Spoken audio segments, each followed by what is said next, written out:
Écoutez, le budget d'abord par définition une prévision. C'est un instrument et un outil permettant au gouvernement de réaliser son programme politique. Et comme vous le savez, l'exécutif et le législatif sont deux pédales d'un vélo. Et voilà pourquoi nous nous sommes attelés à cet exercice républicain afin de doter notre pays d'un budget. Ce budget que nous sommes en train d'examiner en ce moment même est un budget réaliste, équilibré et aligné sur les objectifs du chef de l'État, le maréchal Mahamad Idriss Déby Itno, sur la base de son programme politique où il a été élu.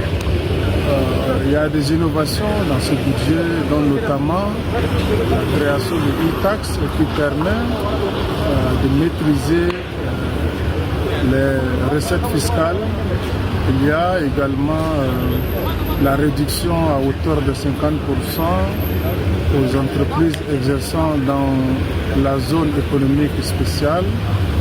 Ces dépenses concernent, ces impôts concernent les taxes foncières, ainsi bien que les patentes et autres charges.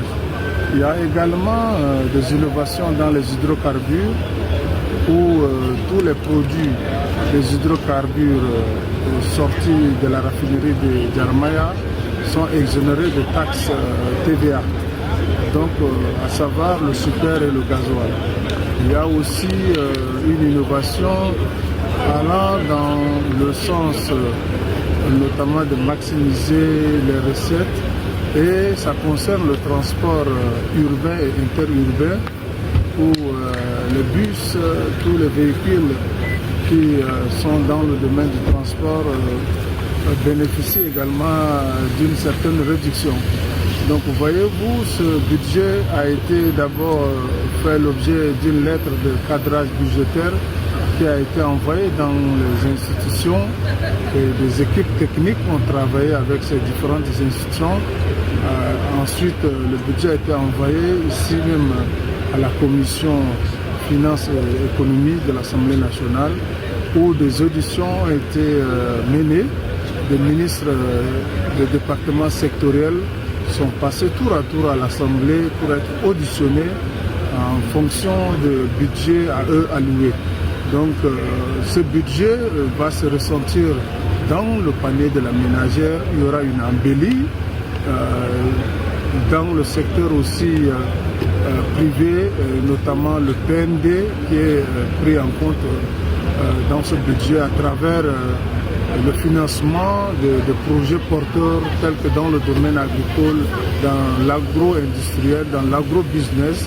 Il y aura ce qu'on appelle du champ à l'assiette. C'est un concept tchadien, tout comme les Nigériens ont créé leur concept, le fameux 3N, c'est-à-dire les Nigériens nourrissent les Nigériens, mais au Tchad, nous avons le concept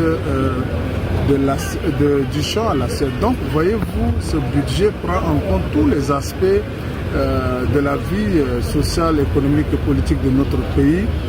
Tout le monde s'y retrouve dans ce budget et ce sont des efforts colossaux qui sont consentis par le gouvernement, et nous devons accompagner ce budget parce que ça reflète la réalité de nos vécus, de notre quotidien.